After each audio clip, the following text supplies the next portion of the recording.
নমস্কার। গল্পগুচ্ছ সাথে অর্পিতার চ্যানেলে আপনাদের সবাইকে স্বাগত জানাই। আজ আমি আবার চলে এসেছি নতুন একটি গল্পের সাথে। গল্পটি বলার সময় আমার যদি কিছু ভুল হয়ে থাকে তাহলে আমি সবার কাছে ক্ষমা প্রার্থী। আর গল্পটি যদি আপনাদের ভালো লেগে থাকে তাহলে একটি লাইক, সাবস্ক্রাইব ও একটি ছোট্ট কমেন্ট করতে ভুলবেন না। আপনারা কমেন্ট করলে তবেই আমি জানতে পারবো আমার গল্প পাঠ আপনাদের কেমন লাগছে। তাহলে চলুন শোনা যাক আজকের গল্প। বিমল মিত্রের লেখা রাত তখন 11টা। গল্প পাঠে আমি অর্পিতা। ঘটনাটি ঘটল রাত 11টার সময়। কলকাতা থেকে দেশে যাচ্ছি। আরে দেশ বলতে যেখানে আমি জন্মেছি। কলকাতা থেকে ট্রেনে যেতে প্রায় 3 ঘন্টা সময় লাগে। সকাল 5টায় একটা ট্রেন আছে, তাতে গেলে মাঝদিয়া রেল স্টেশনে পৌঁছতে সকাল 8টা সাড়ে 8টা বেজে যায়। স্টেশনে নেমে আরও 5 ক্রোশ হাঁটা পথ। খুব তাড়াতাড়ি হাঁটলেও তাতে সময় লাগে প্রায় 2 ঘন্টা মতো। তারপর আর একটা ট্রেন আছে, সেটা ছাড়ে সকাল 9টায়, তারপর দুপুর 2টোয়, এরপর সেই সন্ধ্যে 6টায়। সন্ধ্যে 6টার ট্রেনে গেলে বাড়ি পৌঁছতে পৌঁছতে রাত 11টা বেজে যায় বলে সাধারণত সে ট্রেনে আমি যাই না। তখন আমি কলকাতার একটা মেস থেকে পড়াশোনা করি। প্রত্যেক শনিবার দিন দুপুর 2টোর ট্রেনে বাড়ি যাই। তাতে সুবিধে খুব, কারণ সেই সময় ট্রেনে ভিড়ও কম থাকে আর সন্ধ্যের আগেই বাড়ি পৌঁছানো যায়। কিন্তু সব সময় ট্রেনে যাওয়া সুবিধে হতো না। লেখাপড়া ছাড়াও ফুটবল খেলার একটা নেশা ছিল। তাই সপ্তাহের একটা দিন, রবিবার, সে দিনটা দেশে না কাটিয়ে কলকাতার বন্ধুবান্ধবদের সঙ্গে কাটাতে বেশি ভালো লাগতো আমার। কোনো শনিবার বাড়িতে না গেলে বাবার চিঠি আসতো। তিনি লিখতেন, তুমি গত শনিবার বাড়ি আসো নাই কেন? আমরা তোমার পথ চাইয়া বসিয়াছিলাম। তোমার শরীর খারাপ হইল কি না ভাবিয়া ভাবিয়া খুবই চিন্তিত আছেন তোমার মা। পত্রপাঠ উত্তর দিবে, ইত্যাদি। আমি বাবার একটাই সন্তান। বাবার বয়স হয়েছে। আমাকে নিয়েই তার যত ভাবনা, চিন্তা, স্বপ্ন, সব কিছু। আমি মানুষ হব, আমি বংশের মুখ উজ্জ্বল করব। কিন্তু ততদিনে আমার একটা নিজস্ব জগৎ গড়ে উঠেছে। দেশের চেয়ে কলকাতার আকর্ষণই আমার কাছে বেশি। আমার জন্যে বাবা মোটা হাত খরচ পাঠান। সেই টাকা দিয়ে আমি ময়দানে ফুটবল খেলা দেখি, ক্রিকেট খেলা দেখি, আবার কখনো কখনো সিনেমাও দেখতে যাই। কলকাতার জীবন গ্রামের জীবনের মতো একঘেয়ে নয়। সেখানে চারিদিকে এঁদো পানা পড়া পুকুর আর কেবল ক্ষেত খামার আর বন জঙ্গল। আমাদের মতো যাদের অবস্থা, তারা বারোয়ারি তলার বটগাছের ছায়ায় হিরোমুদির দোকানের মাচায় বসে আড্ডা মারে, তাস খেলে। আর আমি গেলে তারা আমার কাছে কলকাতার গল্প শোনে। কারোর কোনো কাজ নেই, বাড়ির অবস্থা খারাপ বলে তারা কলকাতায় আসতে পারে না, সে পয়সাও তাদের নেই। তাই আমাকে তারা একটু একটু হিংসেও করে। আমার চালচলন, জামা প্যান্ট দেখে তারা অবাক হয়ে যায়। আমার বাড়ির পাশেই থাকতেন নুসু কাকা। আসল নাম বোধহয় ছিল নৃসিংহ ভট্টাচার্য। বাবা তাকে নুসু বলে ডাকতেন, সেই থেকে আমার নুসু কাকা। তিনি গ্রামে গ্রামে যজমানদের বাড়িতে গিয়ে পুজো করে বেড়াতেন। বড় ভালো লোক। আমি দেশে গেলেই আমার সঙ্গে দেখা করতে আসতেন আর বলতেন, এই যে এ কবে এলে গো, কতদিন পর তোমাকে দেখলাম। কীরকম লেখাপড়া হচ্ছে বাবা, ভালো তো? আমি তার পায়ে হাত দিয়ে প্রণাম করতাম, বলতাম, হ্যাঁ কাকা, আমি ভালো আছি। তিনি বলতেন, হ্যাঁ, খুব মন দিয়ে লেখাপড়া করবে বাবা। এই এমন দিনকাল খুব খারাপ। আর কলকাতা শহরে যেরকম গাড়ি ঘোড়া, ট্রাম, বাস শুনেছি, খুব সাবধানে চলাফেরা করো বাবা, বুঝলে? একটু সাবধানে থেকো। নুসু কাকা আমাদের দেশের নামকরা পুরুতমশাই। তিনি না হলে কারোরই কোনো পুজো আচ্ছা হতো না। কেউ হাতে খড়ি দেবে, তাতেও যেমন তার ডাক পড়তো, আবার তেমন কারোর বাড়িতে ছেলের অন্নপ্রাশন হবে, তাতেও তাকে চাই। তারপর আছে বারোয়ারিতলার দুর্গাপুজো, কালী পুজো থেকে আরম্ভ করে 3 ক্রোশ দূরে জমিদার বাবুর বাড়িতে যত উৎসব, যত বিয়ে, যত ব্রত উদযাপন, সবেতেই তার ডাক পড়ত। তা এই আবহাওয়াতেই আমি মানুষ, কিন্তু এই আবহাওয়াতে মানুষ হয়েও যে ঘটনা ঘটল আমার সাথে, এবার তার কথাই বলি। কলকাতায় তখন আমার কলেজের পরীক্ষা চলছিল। 3 সপ্তাহ দেশে যেতে পারিনি। বাবাকে সে কথা লিখে দিয়েছিলাম যে আমি 3 সপ্তাহের জন্য দেশে যেতে পারবো না, কলেজের পরীক্ষা শুরু হবে। পরীক্ষা যেদিন শেষ হলো সেদিন শনিবার।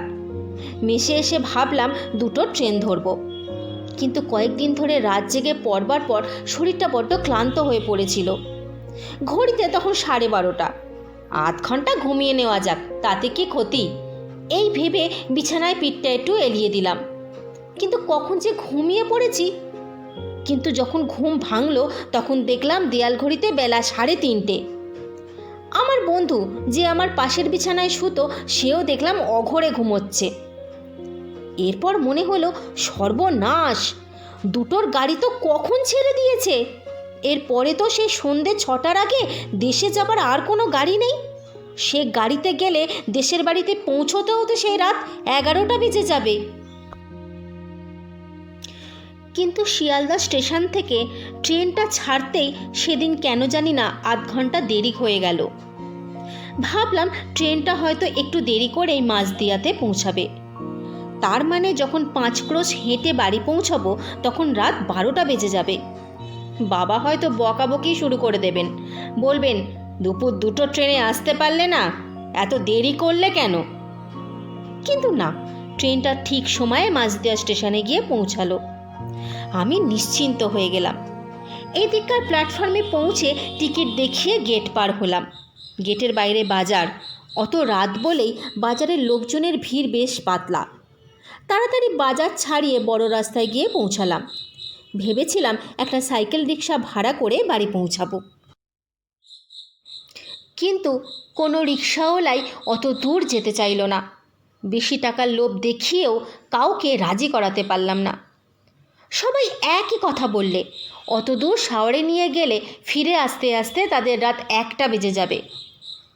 আমি বললাম, আমি তোমাদের ডবল ভাড়া দেবো গো, চলো না একটু আমাকে বাড়ি পৌঁছে দিয়ে আসবে, এত রাত্রে আমি যাব কি করে। তবু কেউ যেতে রাজি হলো না। অগত্যা কোনো উপায় না পেয়ে হাঁটতে শুরু করলাম। হাতে অনেক জিনিস ছিল আমার। বাবার কাশির ওষুধ কিনে নিতে লিখেছিলেন। শিয়ালদা স্টেশনে পৌঁছাবার আগে ওষুধের দোকান থেকে তা কিনে নিয়েছিলাম। মায়ের জন্য কিনে নিয়ে গিয়েছিলাম হাজার মলম। মায়ের পায়ে হাজাটা আবার একটু বেড়েছে। তারপর গামছা কিনেছিলাম একটা বাবার জন্য। আরও অনেক খুচরো খাজরা জিনিস কিনেছিলাম, যা যা বাবা কলকাতা থেকে কিনে নিয়ে যেতে বলেছিলেন। রাস্তা দিয়ে একলা একলা হেঁটে চলেছি। চারদিকে নিশুতি অন্ধকার। রাতে গ্রামের লোকজন সকাল সকাল ঘুমিয়ে পড়ে, কারণ ভোর ভোর উঠতে হয় সকলকে। বড় বড় গাছগুলোকে দূর থেকে অন্ধকারের পাহাড় বলে মনে হচ্ছে। খানিক দূরে গিয়েই পিচের রাস্তা শেষ হয়ে গেল। অমাবস্যার রাত, আকাশে শুধু তারাগুলো জ্বলছে মাথার ওপর। মাঝে মাঝে শিয়ালের হুক্কা হুয়া কানে আসছে। 2-1টা কুকুর আমাকে দেখে ঘেউ ঘেউ করে ডেকে উঠল, কিন্তু আমাকে চিনতে পেরে আবার চুপ করে গেল। তবু আমার কেমন যেন ভয় করতে লাগলো। কিসের ভয় তা বলতে পারবো না। একটা রাস্তার মোড়ে এসে দাঁড়ালাম। চারদিকে কয়েকটা বড় বড় বটগাছ ডালপালা ছড়িয়ে জায়গাটিকে ঢেকে রেখেছে। শনি মঙ্গলবার ও জায়গাটায় হাট বসে। হাট বেলাবেলি শেষ হয়ে গেছে। চারদিকে 2-4টে ছোটোখাটো দোকান, তারাও দোকানের ঝাঁপ বন্ধ করে তখন যে যার বাড়ি চলে গেছে। বহুদিন আগে ওই বটগাছের ডালে একজন মানুষ গলায় দড়ি দিয়ে আত্মহত্যা করেছিল। সে অনেক ছোটোবেলাকার ঘটনা, কিন্তু তখন থেকেই জায়গাটায় এসে দাঁড়ালেই দিনের বেলাতেও কেমন যেন গা ছমছম করত। আর তখন তো রাত 10:30 বেজে গেছে। চিন্তা করেই বুকের ভেতরটা ঢিপ ঢিপ করে উঠল। মনে পড়ল বাবা মা বোধহয় এতক্ষণে ঘুমিয়ে পড়েছেন। বিকাল গড়িয়ে সন্ধে হয়ে রাত হয়ে গেল। তারা ভাবছেন আমি আর আসবো না। মা আমার জন্যে ভাত রান্না করে বসেছিল। বাবা বলছেন, আর কেন বসে আছো? খোকা আজকে বোধহয় এলো না, তুমি খেয়ে নিয়ে শুয়ে পড়ো গে। মাও বোধহয় তখন খেয়ে নিয়েছে। তারপর আমার কথা ভাবতে ভাবতেই বিছানায় শুয়ে ঘুমিয়ে পড়েছে। এইসব কথা ভাবতে ভাবতে হেঁটে চলেছি। রাত তখন 11টা বেজে গেছে। রাস্তাটা নলগাড়ির নাবালে গিয়ে মিশেছে। আগে এখানে একটা নদী ছিল। আগে যখন নদীতে জল ছিল তখন খেয়া নৌকায় এপার ওপার করতে হতো, কিন্তু এখন নদীটা শুকিয়ে গিয়েছে। সেখানে ঢালু জমিতে এখন চাষবাস করা হয়। তারই এক পাশ দিয়ে গরুর গাড়ি যাবার রাস্তা হয়েছে। বর্ষার পর গরম পড়াতে আবার ধুলো জমেছে। এখানকার লোক তাই ও জায়গাটার নাম দিয়েছে নলগাড়ির নাবাল। আমি ঢালু রাস্তায় নামতে লাগলাম। তারপর সামনের দিকে নজর পড়তেই যা দেখলাম তাতে আমার শরীরের রক্ত হিম হয়ে এলো। দেখলাম ওপারের রাস্তা দিয়ে একটা দাড়িওয়ালা মূর্তি ঢালু রাস্তা দিয়ে আমার দিকেই নেমে আসছে। রাস্তায় তার পা নেই, শুধু হাওয়াতে ভাসতে ভাসতে এগিয়ে আসছে আমার দিকে। আমি আর এগোলাম না, এগোতে যেন ভয় করলো। ও কি তবে সেই লোকটার মূর্তি যে একদিন বটগাছে গলায় দড়ি দিয়ে মরেছিল? তখন তো কত লোকের মুখে শুনতে পেতুম সে নাকি এই গ্রামে ভূত হয়ে ঘুরে বেড়াচ্ছে, কিন্তু আমি নিজের চোখে কখনো দেখিনি। হঠাৎ আমাকে লক্ষ্য করে মূর্তিটা কথা বলে উঠল, বলল, কে ওখানে? আমি কি জবাব দেব বুঝতে পারলাম না। শুধু একটু থেমে বললাম, আমি। আমি? আমি কে? কে তুমি? বলতে বলতে মূর্তিটা আমার দিকে আরও এগিয়ে আসতে লাগলো। সামনে মুখের কাছে এসে বলল, কে? হ্যাঁ, কে তুমি? আমি ভয়ে শিউরে উঠেছি তখন। কিছুই জবাব দিতে পারলাম না সেই মুহূর্তে। মূর্তিটা জিজ্ঞেস করলো, তুমি? তুমি বিমল না? ধীরেশদার ছেলে তো তুমি? আমার তখন যেন জ্ঞান ফিরল। চিনতে পারলাম মূর্তিটাকে, আমার নসু কাকা। বললাম, নসু কাকা আপনি? আমি আমি যা ভয় পেয়ে গেছিলাম। নসু কাকা বললেন, হ্যাঁ আমি। তা তা তোমার আসতে এত দেরি হলো যে? বললাম, দুপুর 2টোর ট্রেনটা ধরতে পারিনি কাকা, ঘুমিয়ে পড়েছিলুম, তাই সন্ধে 6টার ট্রেনটা ধরে আসছি। নসু কাকা বললেন, তা আজকে এই আমাবস্যার রাতে না এলেই পারতে, বুঝলে? এই রাত বিরতে কি আসা ভালো? আমাদের গাঁয়ে যে পরশুদিন বাঘ বেরিয়েছিল, তার কদিন আগে ডাকাতও পড়েছিল। বললাম, তা আপনি এত রাত্রিরে কোথায় যাচ্ছেন? নসু কাকা বললেন, ওই যে জমিদারের বাবু স্ত্রী হঠাৎ ডেকে পাঠিয়েছেন। তার বড় ছেলের খুব অসুখ তো, আমাকে সেখানে গিয়ে শান্তি সস্তায়ন করতে হবে। যত রাতই হোক আমাকে যেতে হবে। তার বড় ছেলেকে নিয়ে যেতে আমাকে যেতে হবে। তার বড় ছেলের তো এখন তখন যায় অবস্থা, তাই খেয়ে নিয়েই দৌড়চ্ছি। আমাকে যে ডাকতে এসেছিল তাকে বলেছি, তুমি এগিয়ে যাও, তুমি এগিয়ে যাও, আমি খেয়ে উঠেই যাচ্ছি। তোমার সঙ্গে রাস্তায় কোনো লোকের দেখা হয়নি? আমি বললাম, কই না তো। নসু কাকা বললেন, তা রাত্রিবেলা হয়তো ঠাওর করতে পারোনি তুমি। তা তুমি বাবা একলা এত রাত্রিরে এসে ভালো করনি। চলো চলো চলো, আমি তোমাকে এই গাঁ পর্যন্ত পৌঁছে দিই। বললাম, আপনি আবার এত কষ্ট করতে যাবেন কেন? আর আপনারও তো তাড়াতাড়ি আছে। নসু কাকা বললেন, সে কি কথা? এই এত রাতে তোমাকে কি এই অবস্থায় একলা ছেড়ে দিতে পারি? শুনলে ধীরেশদা যে আমার ওপর রাগ করবে, বলবে তুমি খোকাকে ওই অবস্থায় একলা ফেলে কি করে চলে গেলে। কি আর করা যাবে, ওদিকে জমিদার বাবুর বড় ছেলের এখন তখন যায় যায় অবস্থা, আর তিনি কি না নিজে আমাকে বাড়ি পৌঁছে দিতে চান। তাই আর নসু কাকাকে বারণ করলাম না। রাস্তায় যেতে যেতে নসু কাকা বলতে লাগলেন, তুমি 3 সপ্তাহ বাড়ি আসোনি, সেজন্যে ধীরেশদা খুব ভাবছিলেন। কলকাতায় থাকো তুমি, তোমার বয়স হয়েছে, তোমার যতই পড়াশোনা থাক, সপ্তাহে একদিনের জন্যে বাবা মাকে দেখতে আসতে পারো না? তুমি যখন বড় হবে আর নিজে বাবা হবে, তখন বুঝবে ছেলেকে দেখতে না পেলে বাপের মনে কি হয়। আমি নসু কাকার কথা শুনে কোনো জবাব দিতে পারলাম না। চুপ করে নসু কাকার সঙ্গে সঙ্গে চলতে লাগলাম। তারপর যখন বাড়ির কাছাকাছি এসেছি, তখন নসু কাকা বললেন, ওই দেখো তোমাদের বাড়ি, এবার আর কোনো ভয় নেই। তোমার সঙ্গে আমার আর দেখা হবে কি না কে জানে। যাও যাও, তুমি বাড়ি চলে যাও, আমিও চলি, আমার না খুব খুব তাড়া আছে। এই বলে তিনি চলে গেলেন। কিন্তু আজ যেন নসু কাকাকে একটু অন্যরকম লাগছিল। তার কথাবার্তা শুনে আমার মনের মধ্যে একটা খটকা দানা বাঁধল, কিন্তু খটকাটা যে কি তা বলে বোঝাতে পারবো না। আমি আর অত রাত্রে আর চিন্তা করতে পারলাম না। নসু কাকা চলে যেতে আমি আমাদের বাড়ির দরজা কড়া নাড়তে লাগলাম। বাবা, ও বাবা, বাবা।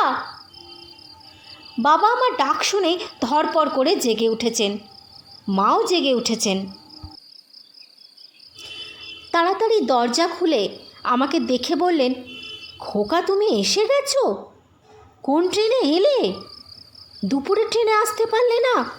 এত রাত্রি হয়ে গেছে। বললাম, দুপুরবেলা পরীক্ষা দিয়ে এসে ঘুমিয়ে পড়েছিলুম, তাই। বাবা বললেন, তা বলে সন্ধ্যের ট্রেনে আসতে হয়? জানো বাড়ি পৌঁছোতে রাত 11টা বেজে যাবে। তাছাড়া গায়ে পরশুদিন বাঘ বেরিয়েছিল, তা জানো? কদিন আগে বাবুদের বাড়িতে ডাকাত পড়েছিল। এখন গ্রামের অবস্থা খুব একটা ভালো নয়। আমি বললাম, আমি তো তা জানতুম না। রাস্তায় দেখা হয়ে গেল নসু কাকার সঙ্গে, তিনি আমাকে নিজে বাড়ি পৌঁছে দিয়ে গেলেন। নসু কাকা? আমি বললাম, হ্যাঁ, তার সঙ্গে নলগাড়ির নাবালে দেখা হয়ে গেল। তিনি জমিদারবাবুর বাড়ি যাচ্ছিলেন। জমিদারবাবুর বড় ছেলের তো মরমর অবস্থা, তাই তিনি শান্তি সস্তায়ন করতে সেখানে যাচ্ছিলেন। বাবা আমার দিকে হতবাগের মতো চেয়ে রইলেন, মাও যেন অবাক হয়ে গেলেন। এরপর বাবা বললেন, তুমি ঠিক দেখেছ, তোমার নসু কাকা, তিনি তোমার সঙ্গে কথা বলেছেন। তুমি সব কী সব আবল তাবল কথা বকছো বলো তো? আমি বললাম, বারে, আমি ভুল দেখব কেন? আমি নসু কাকাকে চিনতে পারবো না? কিছুক্ষণ চুপ করে থেকে বাবা বললেন, কিন্তু তোমার নসু কাকা যে পরশুদিন মারা গিয়েছেন, আমরা নিজেরা নবদ্বীপে গিয়ে তার সৎকার করে এসেছি। আমার গল্পটি আজ আমি এখানেই শেষ করলাম। আশা করি এই গল্পটি আপনাদের মন ছুঁয়ে গেছে। আপনাদের সঙ্গে আমার আবার দেখা হবে নতুন কোনো একটি গল্পের সাথে। আমার গল্পটি যদি আপনাদের ভালো লেগে থাকে, তাহলে একটি ছোট্ট কমেন্ট করতে ভুলবেন না। আর আমার সঙ্গে এতক্ষণ সময় কাটানোর জন্য আপনাদের সকলকে ধন্যবাদ।